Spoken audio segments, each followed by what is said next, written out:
Hello guys, ഞാനിന്ന് നിങ്ങളായിട്ട് share ചെയ്യുന്നത് നമ്മുടെ സിറ്റ് ഔട്ട് ഗാർഡനിൽ അഗ്ലോണിമ പ്ലാന്റ്സിനെ ഇതുപോലെ മനോഹരമായിട്ട് എങ്ങനെ നട്ടു വളർത്താമെന്നും കൂടാതെ ചെടിച്ചട്ടി നിറയെ തൈകൾ ഉണ്ടാകാൻ വേണ്ടിയിട്ട് ഞാൻ എന്തൊക്കെയാണ് ഈ ഒരു പ്ലാന്റിന് ചെയ്തു കൊടുക്കുന്നതെന്നും ഇതിനെങ്ങനെയാണ് പ്രോപ്പറായിട്ട് ചെടിച്ചട്ടിയിൽ നട്ടു കൊടുക്കേണ്ടതെന്നും എല്ലാം ഡീറ്റെയിൽ ആയിട്ട് ഈ ഒരു വീഡിയോയിൽ പറയുന്നുണ്ട്.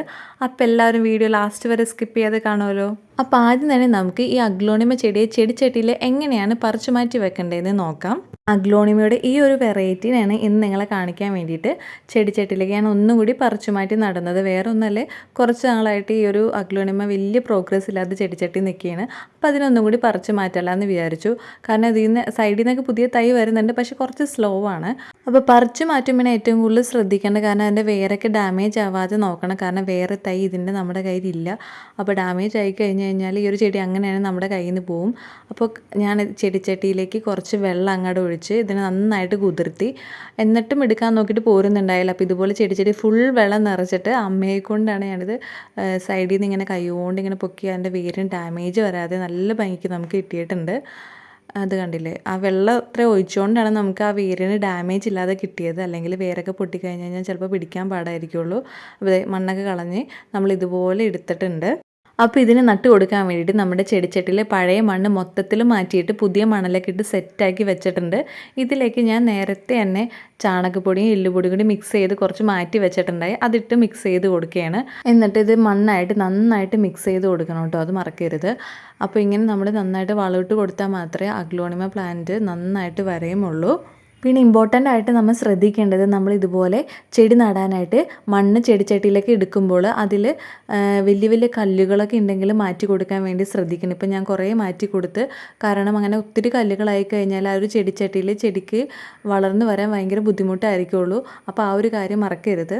അങ്ങനെ നമ്മൾ ചെടിച്ചട്ടി റെഡിയാക്കിയിട്ടുണ്ട്. ഇനി നമ്മുടെ ചെടി നട്ടു കൊടുക്കാൻ വേണ്ടിയിട്ട് നടുവിലായിട്ട് ചെറിയൊരു കുഴി എടുക്കണം. കാരണം നേരത്തെ നിങ്ങൾ കണ്ടല്ലോ, ആ ഒരു എൻ്റെ തൈയുടെ വേരൊക്കെ അത്യാവശ്യം വലുതാണ്. അപ്പോൾ അത് മൊത്തത്തിൽ അതിൻ്റെ അകത്ത് ഇരിക്കാൻ പറ്റാവുന്ന വിധത്തിൽ ചെറിയൊരു കുഴി എടുക്കണം. ഒത്തിരി താഴില്ല, കാരണം നമ്മുടെ പോട്ട് അത്രേ ഉള്ളൂ. അപ്പോൾ ഈ കുഴി എടുക്കുന്ന എടുക്കുമ്പോൾ എനിക്കൊരു കല്ല് കിട്ടിയിട്ടോ, അപ്പോൾ അതിനെ എടുത്ത് ഞാൻ മാറ്റി. കാരണം കല്ല് ഞാൻ നേരത്തെ പറഞ്ഞ പോലെ കണ്ടു കഴിഞ്ഞാൽ മാറ്റാൻ മറക്കരുത്. അങ്ങനെ അഗ്ലോണിമ ചെടി വെച്ച് കൊടുക്കാൻ വേണ്ടിയിട്ടുള്ളൊരു സ്പേസ് നമ്മളവിടെ ഉണ്ടാക്കിയിട്ടുണ്ട്.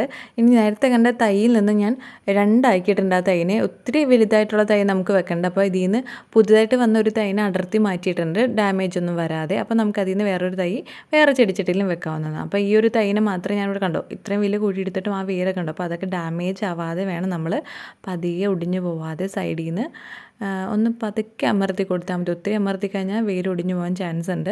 എന്നിട്ട് ആ ഒരു സൈഡിലേക്ക് ഇട്ട മണലൊക്കെ അതിൻ്റെ ആ വേരിൻ്റെ അങ്ങോട്ടേക്ക് നന്നായിട്ട്, ആ വേരൊക്കെ നന്നായിട്ട് കവർ ചെയ്ത് വരാവുന്ന വിധത്തിൽ ആ മണ്ണിട്ട് കൊടുക്കണം.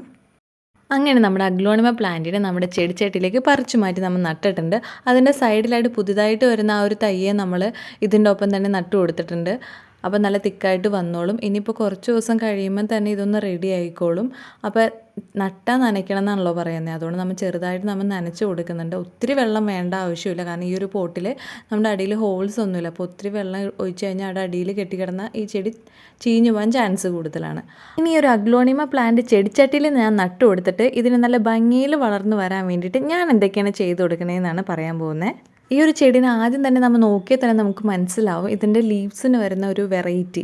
കാരണം ഒരു ഇല അങ്ങനെയാണ് ഗ്രീൻ കളറാണെങ്കിൽ ഒരു ഇല ഫുൾ പിങ്ക്, ഒരെണ്ണം പിങ്കും ഗ്രീനും കൂടി മിക്സ് ആയിട്ടുള്ള കളറൊക്കെയാണ്. ഡിഫറെൻറ്റ് കളേഴ്സ് വന്നുകൊണ്ടിരിക്കുന്ന ഒരു പ്ലാന്റാണ് അഗ്ലോണിമ. എല്ലാ വെറൈറ്റീസിലും അങ്ങനെ തന്നെയാണ്. ഇത് വരാൻ കാരണം വേറെ ഒന്നല്ല, ഇതിന് ഇമ്പോർട്ടൻ്റ് ആയിട്ട് ഇതിന് വേണ്ടത് സൺലൈറ്റാണ്. അതും ഡയറക്റ്റ് സൺലൈറ്റ് ആവശ്യമില്ല, എന്നാൽ ഇൻഡയറക്റ്റ് ആയിട്ടെങ്കിലും വേണം. ഒത്തിരി സൺലൈറ്റ് കൂടിക്കഴിഞ്ഞ് കഴിഞ്ഞാൽ ചിലപ്പോൾ ആ ഒരു ലീവ്സൊക്കെ വേഗം ഡാമേജ് ആയിപ്പോവും, കരിഞ്ഞു വരെയും പോകാറുണ്ട്. അപ്പോൾ ഇങ്ങനെ സിറ്റ് ഔട്ടിലൊക്കെ നമ്മളിത് വെച്ച് കൊടുക്കുകയാണെങ്കിൽ അത്യാവശ്യത്തിന് സൺലൈറ്റും കിട്ടും, എന്നാൽ ഒത്തിരി ഡയറക്റ്റ് സൺലൈറ്റ് കിട്ടുകയുമില്ല. അപ്പോൾ ഞാനിങ്ങനെ സിറ്റ് ഔട്ടിൽ നിരത്തി വെച്ച് കൊടുത്തേക്കാണ്. അപ്പോൾ നന്നായിട്ട് സൺലൈറ്റ് കിട്ടുന്നതുകൊണ്ട് തന്നെ ഇതിൻ്റെ ലീവ്സിനൊക്കെ പല പല കളർ ഷെയ്ഡുകളൊക്കെ വരുന്നത് നമുക്ക് കാണാൻ പറ്റും. പിന്നെ ഇതിന് കറക്റ്റായിട്ട് നമ്മൾ വെള്ളവും വളവും ഒഴിച്ചു കൊടുത്താൽ മാത്രമേ നന്നായിട്ട് വരയുമുള്ളൂ. പിന്നെ ഒത്തിരി ചെടിച്ചട്ടിയിൽ തൈ ആയി കഴിയുമ്പോൾ അതിനെ പറിച്ചു മാറ്റി വെക്കാനും മറന്നു പോകരുത്. അപ്പോൾ എല്ലാവർക്കും തന്നെ അഗ്ലോണിമ പ്ലാന്റിൻ്റെ വിശേഷങ്ങളൊക്കെ ഇഷ്ടപ്പെട്ടെന്ന് കരുതുന്നു. പുതിയ ചെടികളുടെ വിശേഷമായി അടുത്ത വീഡിയോയിൽ കാണാം.